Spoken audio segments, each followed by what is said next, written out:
Welcome to this lecture today. I'm very pleased to have been asked to introduce our distinguished guest. This is the third in a series of lectures that have been organized for this semester, all dealing with Africa and the humanities.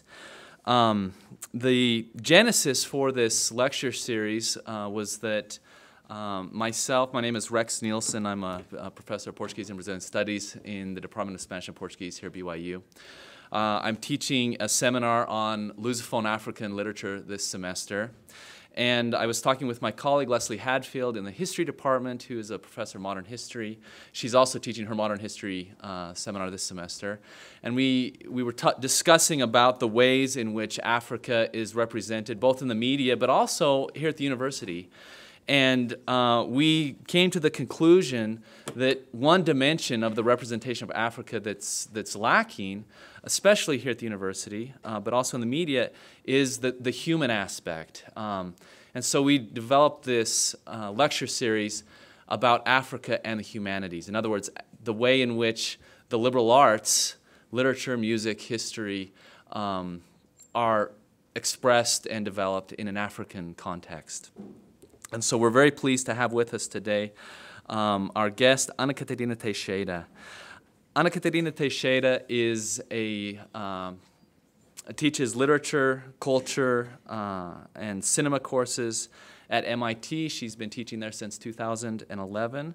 I had the great fortune of meeting her during my doctoral work at Brown University, where we became friends. But we also are pleased to let you know that Anna is a distinguished alumna of our university. I never met her as an undergrad, but we're very happy to have her here back to share some of her work with us. Her lecture today is entitled "The Missing Protagonists, Revisiting the Role of Cubans in Angola's Post-Independence Literature." And before she comes up, I also want to mention that we have an ongoing international cinema series in conjunction with this lecture series. This week the film Kinyarwanda is playing, and next week we have another film playing called Amandla, A Revolution in Four-Part Harmony about South Africa. And we have a series of other lectures in the coming weeks from distinguished guests from South Africa, Mozambique, and colleagues here at the university. I'm way too short for a podium this tall. I'm always reminded of that when I come to BYU. Podiums are higher than at other conferences, I think. Or at least I want to believe. I don't know if I need to really be on them. I do? Okay, great. So it's funny to be back on campus. It's prettier than I remember, even though it was only 7 years ago. And it is interesting to see all the clean-cut students. I forgot how amazingly looking you all are. And so I was at Brown for 5 years, and then I went south, so I taught at University of North Carolina at Asheville, and now I'm at MIT. And I went from teaching at a small liberal arts college to be teaching at MIT, which, of course, if you know what MIT is, a very technical. All my students are engineers, and they're required to take X amount of humanities courses in order to graduate. So it's kind of fun to do that, to try to get students that will never read a novel to suddenly learn about Angola, for example. So it's really been an interesting experience. And so I am finishing up multiple projects. As you know, most of your professors are doing that. It's kind of a difficult situation. But this is actually a project that it's in its infant stages, as it came out sort of a natural follow-up to my dissertation project, in which I discuss how literary works function as an unquestionable force in the formation of Angola's nation and identity during the 1970s and the early 1980s. So that's sort of my period. For my dissertation project, I was interested in the works written by politically engaged authors, and those that were closely aligned with the MPLA. So I'm gonna throw in a lot of these acronyms, so I'm gonna try to explain them. But if you have any questions after, feel free to then do it. I would have rather done more of a discussion. But anyway, we'll go from there. The MPLA is the Popular Movement for the Liberation of Angola, and it's also the party which came to power when independence was achieved in 1975. So I'm interested in these writers that are closely aligned to the political party that came to power and who published during the transition stage from pre-independence to post-independence. And in particular, I focused on prose fiction published in that first stage, so post-1975. And the more I learned about the period in question, the more I noticed one strident absence from these narratives. In spite of Cuba's crucial role in ensuring MPLA's rise to power and its large contingent throughout the Angolan territory for over a decade, so they came in 1975, right before independence was declared, and they stayed until 1988. But despite of their presence, there was little, if any, reference to the Cuban and by extension the Soviet presence in Angola, and in particular in Luanda, Angola's capital, who is also, for most novels, the privileged narratorial space. So this absence, which has been largely overlooked by critics, has found a counterpart in the memorialistic narratives published roughly 30 years later by writers of a younger generation who have chosen to fictionalize their experiences as children growing up in Angola. This Angola that was highly divided by a Cold War game of allies and enemies. The works of the young Angolan writer Onjaki, for example, provide alternative narratives addressing front and center the role the outsiders, and in particular Cubans and Soviets, played in Angola's contemporary historical trajectory and in the formation of its national identity. So Onjaki started writing in the late 1990s. He was born in 1977. We'll talk a little about him in a bit. But his novels that I'm working on are Good Morning, Comrades. A lot of them are available in English if you're interested, if you don't speak Portuguese. Onjaki's 2002, Good Morning, Comrades. 2008, the title is Grandma 19 and the Secret of the Soviet. And as well as his short story compilations, Moments from Here and Those of My Street. And all of these really afford us a discussion on the power of memory and storytelling in the construction of a national narrative, which, without rejecting the MPLA's national project, really exposes the unfulfilled dreams of a post-independence reality torn by an ongoing civil war. Thus, Onjaki's work, I would say, arguably fill an important literary and historical gap, and therefore contest any official discourse by the MPLA. But I feel like I have just put the cart before the horses, so let me back up a little bit and give you some context to this. During the colonial struggle, cultural productions such as music and literary works were intimately connected to the ambitions of independent Angola. So Marisa Moorman, a very well-known historian who has done a considerable amount of work on Angola, she argues that, and I quote, music, and I would add literature here, close quote, were the nation, where the nation was imagined and lived. Many of the most influential participants of Angola's path for liberation were also poets and fiction writers, and their literary creations provided a space for an elaboration of their own projections of what Angola would be in the future, and it really became engines for their active political engagement. Most critics agree that before political independence, a sense of national identity separate from Portugal emerged first and foremost in the realm of literature. And certainly, most of us are well aware that Angola is not a rare case in that sense for Africa. The Kenyan intellectual Ngugi wa Thiong'o argues that, quote, the relationship between the poet and the politician, or between writers and politics, is particularly important in our situation. The African, of course, the reference. Often the writer and the politician have been the same person. In the very process of articulating a people's collective consciousness, the writer is led into active political struggle, close quote. The dimension, however, to which writers are called to participate in Angola's national project is, when compared to other Lusophone contexts, Lusophone Portuguese-speaking, such as Mozambique, Guinea-Bissau, São Tomé and Príncipe, or Cape Verde. And so when you compare the dimension to which writers in Angola are participating to those of other Lusophone contexts, and arguably even other African experiences, it is really difficult to surpass. The line separating the author from the political activists was very tenuous in most cases. I would even say invisible. And the list of writers who held office under Neto, who was Angola's first president, once independence was achieved, is perhaps unmatched elsewhere. As the new government attempted to engineer the nation, both in political and cultural terms, literature continued, not surprisingly, to play a visible role. In Angola, literature has played the role in which we would usually give to sociology, anthropology, and philosophy. Moorman, going back to the historian, adds, quote, development in the post-independence period underscored the historically contingent relationship between culture and politics. And again, of course, literature, it's a cultural manifestation as well. Angolan writers developed their sense of nation, or maybe I should say their understanding of the role that they should play in creating a national project through the act of writing. In his multiple speeches on the creation of a national culture, President Neto emphasized the intellectual's duty to continue to produce works that strengthened Angola's national identity. For Neto, of course, these works would be in accordance with the foundational parameters of the MPLA's definition of Angolanidad, Angolanness. What does it mean to be Angolan? It was a call for action. For example, solely 1 month after independence had been declared, they created the UEA, which is the Angolan Writers' Unions, just 1 month. And that really illustrates the importance the MPLA placed on the production and publication of literary works. So imagine a nation that was a colony for quite a long time, of course, for centuries, and gained its independence after 13 years of a colonial struggle, of a colonial war.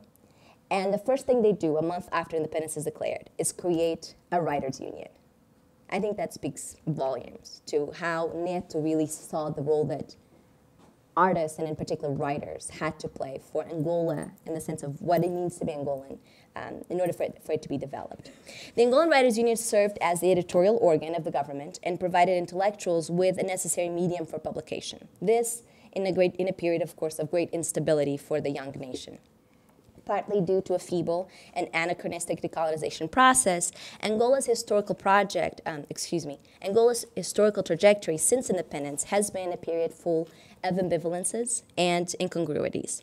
The country, which the Portuguese had once upon a time called the jewel of the kingdom, witnessed an almost uninterrupted transition from the 13-year-long war for liberation against the Portuguese to a devastating, bloody civil war between the forces of the MPLA and UNITA. So UNITA is the other side, the National Union for the Total Independence of Angola, which ended up lasting until 2002, so almost 30 years. At the end of 1975, it was already evident that Angola had become a Cold War battlefield. I always tell my students, it's funny the word Cold War and what it means, because it was nothing but Cold War in Angola. It was very hot. So it doesn't really make sense to me to use that term when you're talking about Africa context, the African context.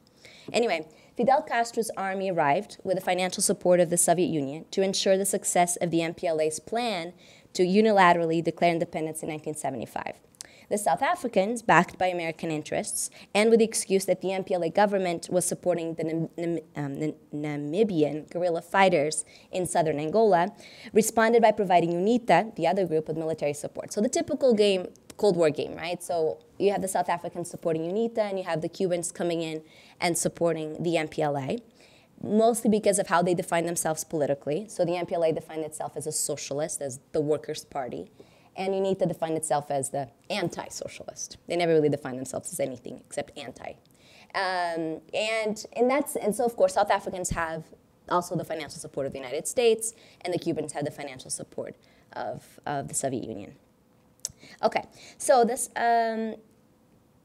going back, so it was Cuba who enabled the MPLA to seize power on the slipshod departure of the Portuguese as it faced opposition from a South African bankrolled UNITA, and a third party now comes into place, the Zaire, so in the north, supported FNLA, a third nationalist party who had also fought to gain control of Angola.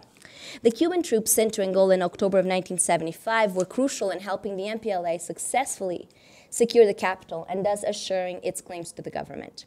Even though Cuba's participation in the MPLA's victory in Luanda on the eve of independence is an indisputable and even acknowledged fact by both parts, it is omitted from the most well-known and significant literary work regarding this historical moment, Manuel Rui's compilation of short stories published in 1977 with the title Yes, Comrade. Manuel Rui, which is one of Angola's most recognizable literary names, who had served in the MPLA government under Neto's presidency, and who had also authored Angola's national anthem, give us a literary rendering written from within the discourse of the MPLA of the struggles and successes inherent in the formative days of the fledgling nation. The stories that constitute Yes, Comrade mark a significant moment in both the literary and the political history of Angola, pertaining as they do to the moment just before and immediately after independence and the enormous task of national construction and configuration. The last short story, for example, it's titled 5 Days After Independence. It presents a staggering picture of the capital, Luanda, and an embattled MPLA in deadly combat against other nationalist movements, in particular the Zaire-sponsored FNLA. In this story, Rui emphasizes the need to record the valiant deeds of all who sacrificed their lives for liberated Angola, quote, so that there can be told all the stories of all the youngsters who are forever going to walk, tossed on the foam of that blue sea of ours, close quote. Manuel Rui's eulogy to the pioneiros, meaning all the children and all the soldiers who had died for Angola's liberation from foreign mercenaries, establishes the indissoluble, am I saying that right? Indissoluble. Thank you. Relationship between the sacrifices done today and those of tomorrow. But all in Rui's narratives excludes the MPLA's biggest ally, Cuba. So all of these all are just Angolan. There's never a moment in Yes, Comrade in which the Cuban presence is explicitly acknowledged. The collective hero in Rui's stories is solely the Angolan people. After celebrating Independence Day on the 11th of November 1975, the MPLA was forced to return to the attack to repel a South African invasion undertaken with the connivance of the U.S. administration.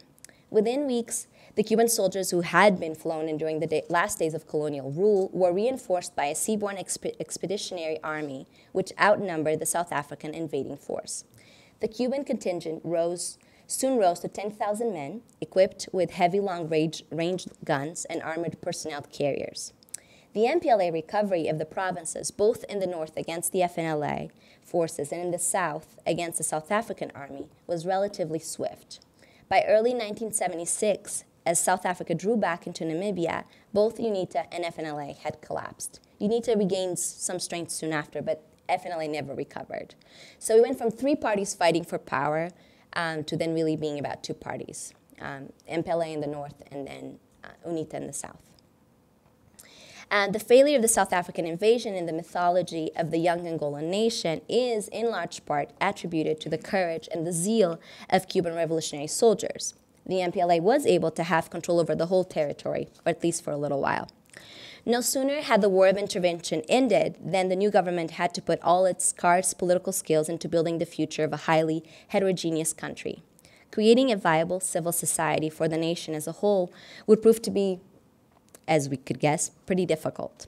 The MPLA inherited colonial legacies which were deeply entrenched in Angolan society were found to be as complex as in any other context in Africa. Disorder regularly opened up opportunities for rivals to seek power and brought a return of intrusive foreign armies from the Zaire north and mostly from the South African south in the years that followed. The new government soon discovered that coming to terms with the management of a city, a bureaucracy, an economy, and a country was a greater challenge than driving out their regional enemies with the help of a disciplined Cuban military force. The city and the country had been profoundly disrupted due to the flight of 90% of the white population, who had held the large majority of positions in public service up to the independence. Yet again, Cuban help became vital in an attempt to overcome the lack of educated personnel. The MPLA relied on Cuban support to begin rebuilding Angola. More than half of the Cuban presence in the country was not military. Most were deployed in rebuilding a civilian infrastructure. Even though the full story of Cuba's policy in Angola after 1976 remains to be written, one thing is certain. Cuba's military presence in Angola, as was the case in Cape Verde, Guinea-Bissau, Ethiopia, the Congo, Benin, and São Tomé and Príncipe, was accompanied by a significant program of technical assistance. Thousands of Cuban experts, mainly in the fields of health, education, and construction, worked in Angola from the late 1970s until 1988. Despite the support, in the long term, the political, economic, and administrative mismanagement brought systematic inability to post-colonial Angola. Instability, I mean. It became evident that the MPLA political project became gradually more interested in holding on to power than to listen and meet the needs of the individuals. The colonial niceties of race, pedigree, language, education, and class were to haunt the MPLA as it struggled to create a stable ruling establishment in the capital city. The works of the two, I would say probably the 2 most well-known Angolan authors, The Dog and the Luanda Dwellers by Pepe Tela, and If I Were a Wave by Manuel Rui, exposed the MPLA's inadequacies and failures in meeting the needs of the population of Luanda, as the government attempted to forge at all costs a sense of national identity. So let me tell you a little bit about the first one. The novel by Pepe Tela, The Dog and the Luanda Dwellers, narrates the story of a dog who wanders the streets of Luanda, jumping from owner to owner, affording us an opportunity to see and listen to the multiple protagonists of Angola's capital, arguably the agents of this new nation. Manuel Rui's novel, If I Were a Wave, tells the story of a family whose father brings a pig into their seventh-floor apartment in a middle-class neighborhood of Luanda for the sole purpose of fattening it and eventually consuming it. Told with rippling humor, this satire on socialist housing policies presents us a man who is accused of, quote, capitalist speculation, close quote, for wanting to eat meat instead of the day-in, day-out fish meal he has begun to abhor, detest. With an acute sense of comedic timing, Rui makes the reader cheer for the man's young sons, who, motivated solely by the desire to save the pig's life, appropriate the revolutionary lexical world while playing havoc with the state bureaucracy.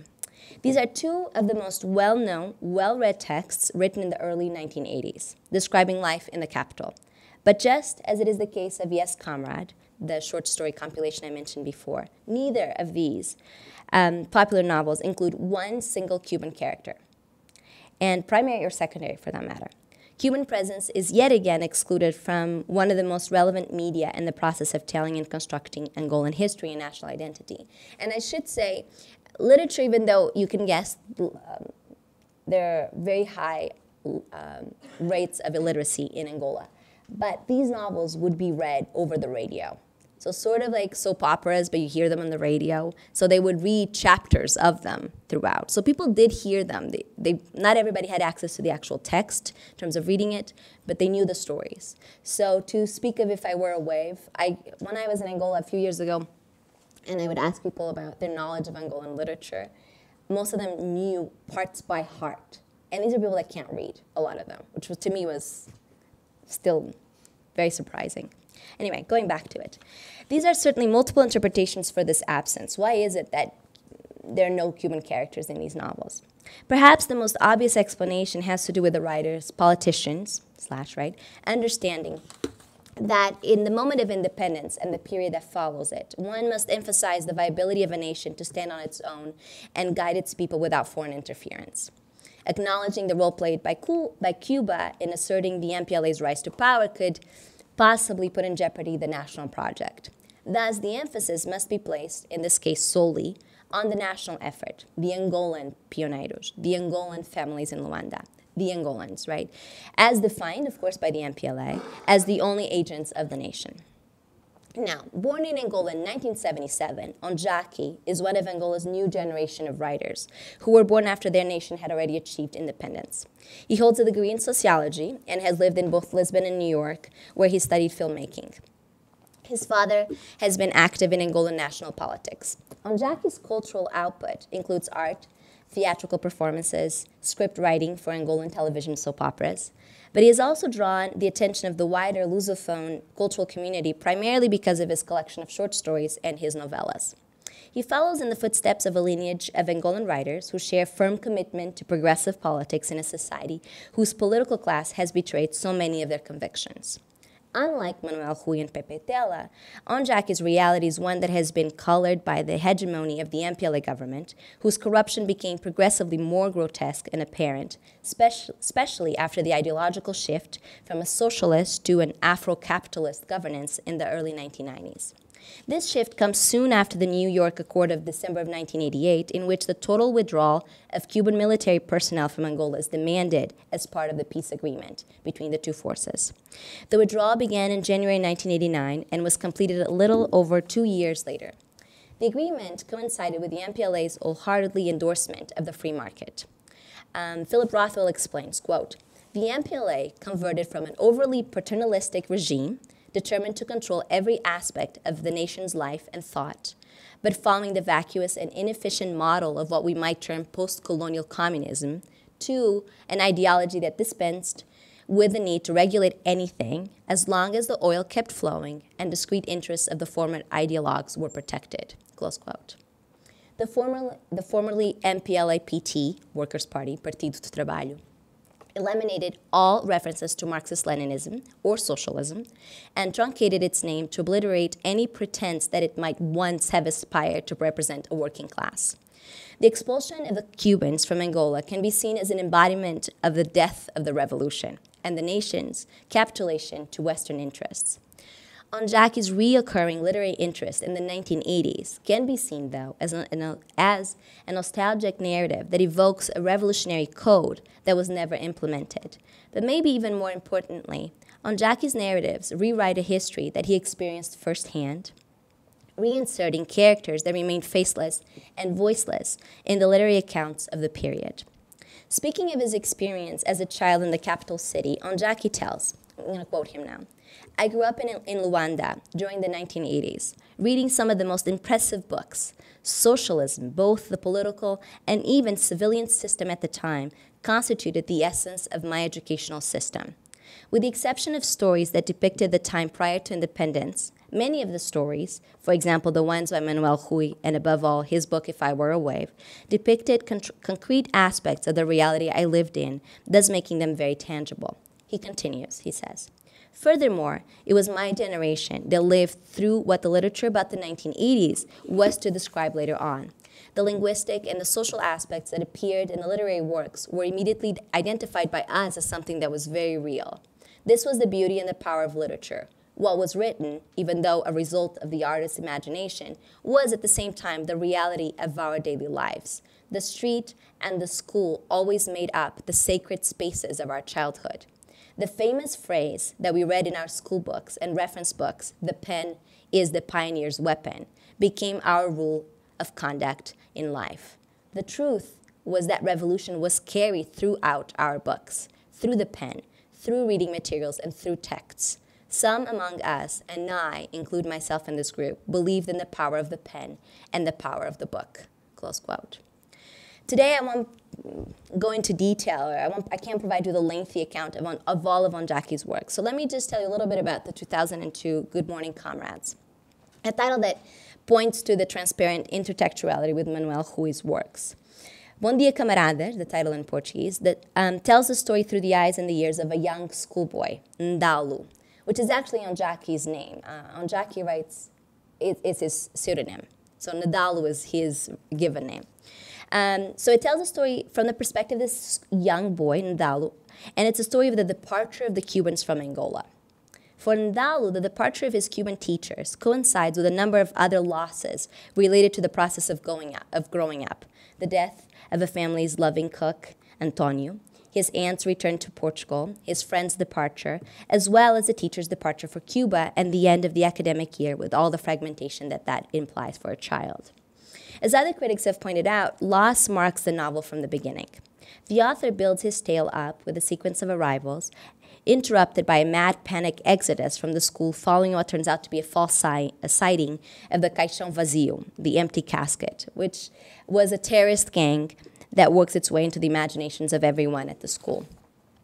Rarefying a fear for they know not what, with the notable expression of the Cubans who try to inspire their students by declaring, "Luchamos hasta el fin," we'll fight until the end. There's a lot of Spanish, actually there's a lot of Portuñol throughout the novel, excuse me. This is one of the many instances in which the Cuban characters are portrayed always in a positive light in this novel. At least I see it that way. The loss that he understands least is the one that signifies the greatest change in his country, the departure of the Cuban teachers. Why are they leaving? The unpleasant smell that lingers in the Cubans' house as they bid farewell captures the troubled sentiments of the students they are leaving behind. The world that they know appears to be changing forever. The system with which they grew up, rhetorically based on equality and labor for the good of society, now rejects the only aspect that ever took the revolution to heart. Contrary to other foreigners and even nationals who had their own exclusive beaches and all the material possessions the most brutal of capitalists could desire, the Cubans in Ndalu's classroom did not even have watches. The lack of a watch, of course, symbolizes the Cuban teachers' refusal to covet material possessions as they work for the realization of their utopian dream. In Onjaki's idealized portrait, the Cubans see in their students and their works as las flores de la humanidad, the flowers of humanity. The honest and affecting semi-autobiographical novel is a bittersweet memoir of the relationship between Angolan school children and their Cuban school teachers. narrating the moment of departure becomes an emblematic celebration of their presence during more than 10 years. Perhaps no other act more poignantly signifies the demise of the dream of a more equitable society. Onjaki's narratives argue in favor of the power of memory and storytelling in constructing national narratives, and they force us to rethink the role Cubans and foreigners played in the formative years of an independent Angola. Thank you.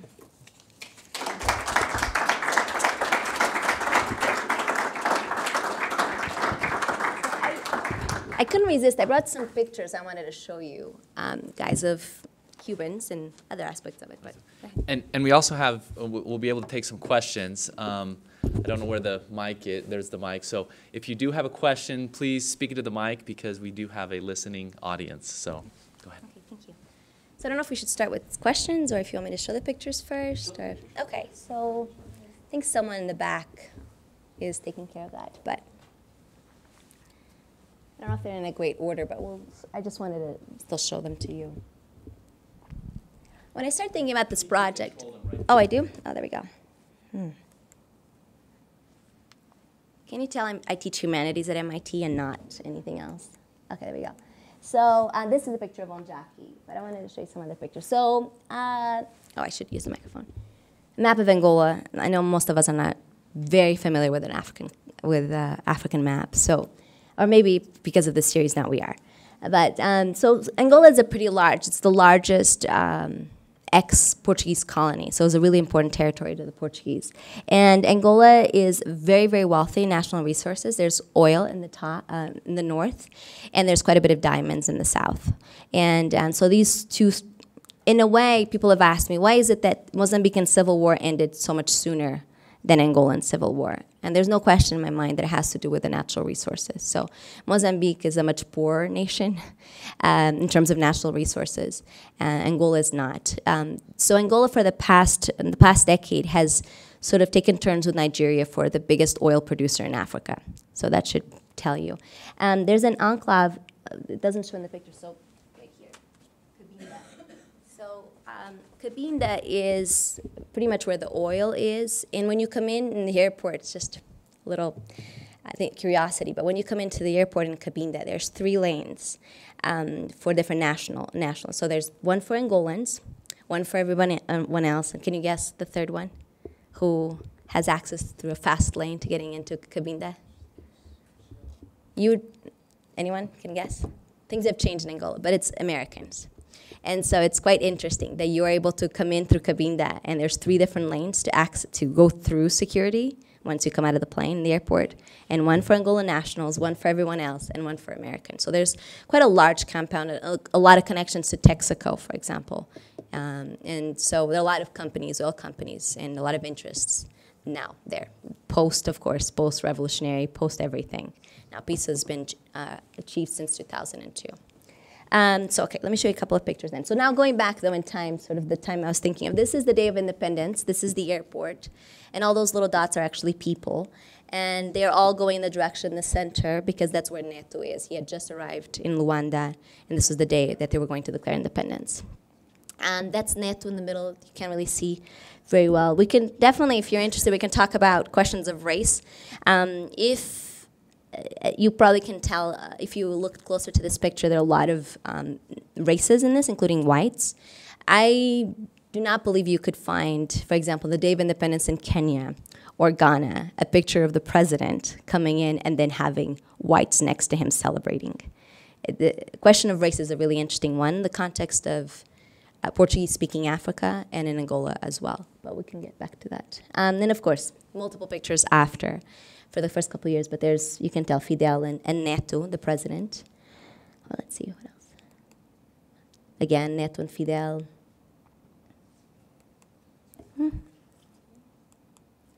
Okay, this is one of my favorites. When I found this picture, it was the happiest day of my life, I think. Well, the exception of the birth of my child. But, and so it says, o que é determinante para a unidade é a ideologia e não a geografia. So, all of you Portuguese speakers who can probably help me translate, but what is determining for unity is not its ideology and not geography, right? Implying that, of course, there's a unity in ideology, even though, of course, Cuba is so far from Angola. But that doesn't matter. We're one in an ideology in what we have. So, of course, there's a huge poster of Neto and Fidel Castro. Let's see if I have a few other pictures. Again, Neto and Fidel. And then this is, of course, the other side. These are the leaders of South Africa next to, and in the middle, I guess I should figure out how to point something. There we go. That's Savimbi, which is the leader of UNITA, the terrorist group. I mean, the group sponsored by the South Africans and who fought the MPLA until 2002.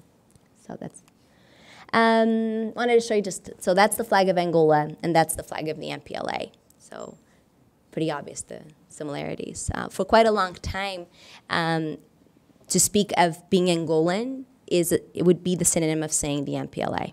Okay, I want to show you a couple of pictures, see if I can do this. Again, Neto in the middle, the flag to the left, to the right, I mean, and the flag of Angola to the left, and then the flag of the MPLA to the opposite. There are lots and lots of pictures of Neto and statues. This is probably one of the most well-known. It's a picture of Neto with his wife. That's his wife, and you can tell that she's white, and his children. More pictures, more pictures. There's Neto with school children. And then around the Museum of History in Luanda, there's all of these murals. You're not allowed to take pictures. If you want me to tell you why, we can talk about that too. It's kind of an interesting story. But you can't take pictures of any national monuments in Luanda. You can't take pictures of anything. If they catch you with a camera, they're going to take it away. But I was able to take some pictures. And so this one says, "Do pioneiro do MPLA é herói," right? So the MPLA, the hero, the pioneer of the MPLA is a hero. From the masses to the masses, the movement of readjusting, so all of this, sort of this rhetoric, this communist rhetoric, which is still very much present. The MPLA, o MPLA é o povo. So this was the one slogan. So in every single political meeting, they would finish by saying, o MPLA é o povo. So the MPLA is the people. And then people would respond, the people is the MPLA. E o povo é o MPLA. So it just became, and it's interesting because even though we're living in a very different time now, they still say it. You still hear it all the time. You go to a music concert, and people are repeating it. And it's not a political event, but people are still repeating, o MPLA é o povo. And then people respond, e o povo é o MPLA, on and on. It's fascinating to me, anyway. In 2000, so to give you sort of an update, because, so in 1992, they had the first elections. And it was a moment of great hope for Angola. They hoped that both the MPLA and UNITA would reach a peace agreement. As I mentioned in my talk, that peace agreement made sure that the South Africans would have to withdraw completely from Angolan territory and that the Cubans would have to do so. And of course, 1992 is post-Cold War, right? So Berlin Wall has fallen, things are changing drastically. So by 1992, then they take on a whole different system. There's elections. The MPLA wins by a small margin, and the UNITA contests it, and they go back to a civil war. By 1998 is more brutal than ever. And in 2002, finally, a peace was reached. It was reached because UNITA's leader, Savimbi, was murdered. That's how peace was reached. It's quite telling of still the instability felt in Angola. So since then, in 2008, mostly due to international pressure, Angola had elections, and parliamentary elections, and the MPLA won by 82%. And to me, it is really a story of, at least the way I look at it, and I was there during this period, it's the problem of trying to push a society that has no civil society, pushing a nation to have elections when they're not ready for them. And so what happened is ended up justifying it and saying, okay, indeed, the MPLA was chosen because they did win by 82%. UNITA was the second party, and they got 10% of the votes. And so in a way, what we did is the Western world pressuring Angola to have elections, and people were not ready to do so, was really to tell Dos Santos, who's been the president since 1979, that he was right to be in power. So that's sort of my take on it. So he made considerable changes to the constitution after that, and there was a parliamentary election just this year, this past summer, And the MPLA won yet again, and won for a little less, so 72% of the votes instead of the 82 previously. And UNITA grew a little bit from 10% to 20%. So things are changing. But right now, there's no division of powers, and the MPLA is still absolutely at the center. And they've been the only party in power since independence, and Dos Santos has been the president since 1979. So, but can we call him a dictator if there have been elections and people voted? Interesting discussion. And this is one of the posters that you would see. Well, actually, it's not really a poster. You see the posters of Dos Santos, and this was right outside of the house I lived in. There's some pictures of the sort of how Uambo, especially in the south, was affected by the Civil War. And these are kind of, let's see. You can probably tell what's happening there. Lord Kissinger needs you. So these were posters. These were actually printed in the New Yorker in the late 1970s. And these were all posters sort of related to the Cold War, so going back to 70s and 80s. That is actually, you can't see, unfortunately the image got shortened, but maybe I can fix it. But anyway, it is Kissinger hitting a big hand, which of course is supposed to be a Soviet hand, on Angola, sort of saying, okay, we need to do something. We don't want communists to take over in Angola because it might spread. So we want to make sure that we're fighting them. And of course, the relationship between Angola and Cuba. So here's some pictures. And that's Dos Santos with Fidel just a few years ago. I think that's all the pictures I have. Oh, this was just a fun cartoon. You see all of these different characters, all these characters that participate in Angola's national trajectory. And they're sort of trying to find out who's responsible for all the murders in Angola. Right? And everybody looks at each other kind of like, not me, not me. Right, that's sort of the idea. But anyway, okay, I think I talked too much. Any comments, any questions? I have a question. Yeah. So the book you were talking... Wait for the mic, right? There you go. Thanks. So the book you were talking about, Goodbye... Good Morning, Comrades. But there's the one that came out in 2002, Goodbye, Comrades, I think? Good Morning, Comrades. Good Morning, Comrades, Yeah. okay. So in that you're talking about how they're idealizing Cubans, right, as representative of a more equitable society. I'm wondering if these writers were taking into account the fact also that at this point in Cuba, they had already been questioning the revolutionary model since the late 80s, and if, they had already started to capitulate as well to sort of the needs and demands of the international market. So I wonder, obviously they're idealizing Cuba from a distance, but I wonder if they ever take into account sort of the particulars of the Cuban situation at that point. So on Jackie, it is written in 2002, but he places the narrative in the 80s, right? So his focus, it's his memoir. So what was it to live as a child in Luanda? And so he's much more interested, at least in my view, in my reading of his works, in sort of going back and saying, why is it that we didn't speak about them? Why is it that we didn't include them as part of our national narrative? And this is very interesting because a few years ago, in the day, they have a national holiday called the Day of the Hero. And usually, every single speech that had been given throughout many years, Dos Santos would also always mention Cubans' help, right? Our comrades who helped us get to this point, so on and so on. Well, for the past 5 years, that has been deleted from the speech. He no longer mentions Cubans. So I think a lot of his interest, on Jackie's ongoing interest in sort of talking about it, isn't just about idealizing, even though I do think he does, as a child, because he idealizes not just the Cubans, but he idealizes his childhood, in which they did have a code, in which they did believe in something. Now they no longer believe in anything. So he sort of goes back thinking that way. And so he's much more interested in sort of filling this historical gap than he is in, I would say, really thinking of Cuba as a model to follow nowadays. So what he's saying is we had a dream. I lived that dream because I was there, even though only I was born after independence. I was experiencing, I believed in this revolutionary code. What happened to it, right? And I don't know if he would say, actually, I've asked him this, so I do know what he would say.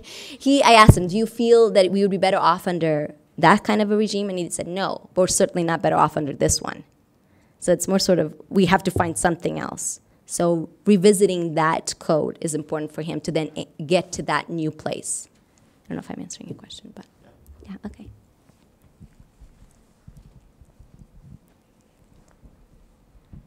Thanks for your presentation. It's great to have you on campus. I have a student who's not here. I think he's in Argentina right now. But last year when he was in my class, he was investigating the influence of Cubans on Angolan culture. Okay. And I know you sort of already touched on this in the sense that, okay, we don't see Cubans in some of this literature. But I wondered if you could speak about that a little bit more broadly. And then also, I wonder if you've seen an Angolan influence on Cuba or Cuban literature in particular. Thanks. Thank you. A lot of the songs that are associated with the Revolutionary Code, so in terms of music as cultural production, so stepping outside of the literary realm, there are a lot of songs that have been translated into Spanish. So if you speak to a Cuban today that lived under that period, they know these songs by heart. And they are revolutionary Angolan songs that have been translated. I wish I could show it. I will send you the link if anyone else is interested. It's fascinating. And it's all about one people, one nation, which is the slogan of Angola, right? The idea of trying to create one nation out of this very large, heterogeneous state, right? That has been drawn with these borders that make absolutely no sense. And so a lot of these slogans have been, there's sort of this, where do they come from? Did the Cubans influence them? Or regardless of this exchange continues.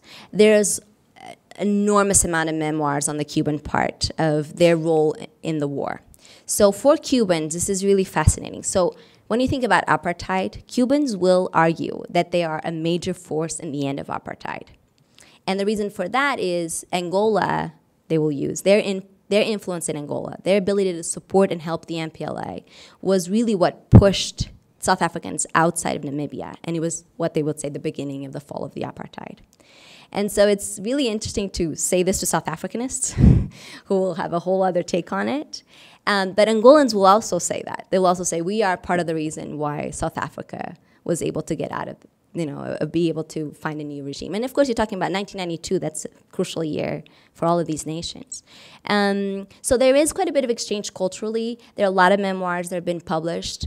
And mostly on the Cuban part is a sense of no one is acknowledging us. No one has acknowledged us. We've been deleted as if we had no importance. And we were there during the 60s, the 70s, and while Che Guevara was in the Congo. And his story was a failure in the sense that things did not go well there. But in Angola, things went well in the sense that the MPLA is still in power. So clearly something worked. And while they were there, they were living under, at least the party was called the Workers' Party, and the ideology that they officially defended was one very much aligned with socialism. Nowadays, very different. And so they feel the need to sort of reinsert themselves. And they're very offended by the fact that Dos Santos has begun to sort of exclude them from his official speeches. So, yeah. When I was in Havana about 8 years ago, I was struck by and this is just the observation of a traveler, the deletion of Russian culture from Cuban society. And so it almost seems there's a mirroring going on. And I wonder if there are Cubans that are at least aware of this, that what has happened in Angola is what they've done with the Russians in their own liberation. What do you mean what they've done? Can you explain? Well, their contribution, the Russian contribution. The only thing that you see now in Havana is the bulbous embassy. And yet, for 28 years, that was a very important relationship that now doesn't seem as important culturally. I think what you point out is very common, not just in these contexts, right? A political regime changes. Now we're going to delete the things that don't really match our new narrative, right? So if that is not really part of what we want to focus on, then it's no longer important. We're going to delete it. And that happens in all aspects, not just in literature, not just in music. I mean, you see monuments are taken down. Things are changed to now fit part of this new historical, new narrative that makes sense with what they're accomplishing now and sort of what they're hoping to take their nation. So, I mean, Angola is, there's still, I'll tell you one example. I was there in August 2008, right before the elections, and they knew I was interested in Cubans' role in Angola. And so this writer called me up and said, the UEA, the National Writers Union, is having an event with the Cuban ambassador. You should come. This was mid-August. And I went not knowing anything about what was going to happen. And I arrived a few minutes late, I shouldn't have, but I did. Anyway, I arrived there, and suddenly they bring this enormous cake, and they start singing happy birthday. And I'm thinking, whose birthday is it? It's Fidel's birthday. And they're singing happy birthday to Fidel. And this is 2008 at the Writers Union. And I'm thinking to myself, is he coming? Like, why are we singing? Where is he, right? And he wasn't there. The ambassador didn't even make it. But the writers, right, because these are very politically committed. Still, it's really interesting to find so they were sort of out of place in a way. But at this moment in time, they were still singing happy birthday to Fidel, right? I remember the writers, this writer that I was working with, his wife, who was very much anti anything on the left, kept pinching me and saying, you do not stand up and you do not sing happy birthday. And so I sort of felt like, here we are, caught in this world, right, and not knowing where to turn. And I think it's changed so drastically in Angola that they still are struggling to see where they fit and where their ideology really is going to take them. And this happens in Cuba, and I'm sure any of you who have studied Latin America can certainly talk about it as well, in cases of Chile, Brazil, sort of what you delete and what you add in order to fit that narrative. So.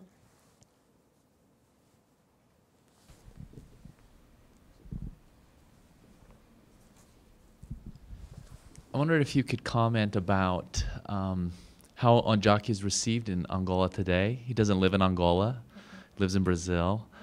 What kind of reception? How is he read by either other Angolan writers? How is he viewed in that sense? What kind of position does he have? Right. So for quite a long time, in order for you to be published, you'd have to be aligned with the MPLA, right? Access to an editorial organ, you must. So only those that left Angola were able to publish. Those that are critical of the MPLA and were published had left Angola. So Agualusa, for example.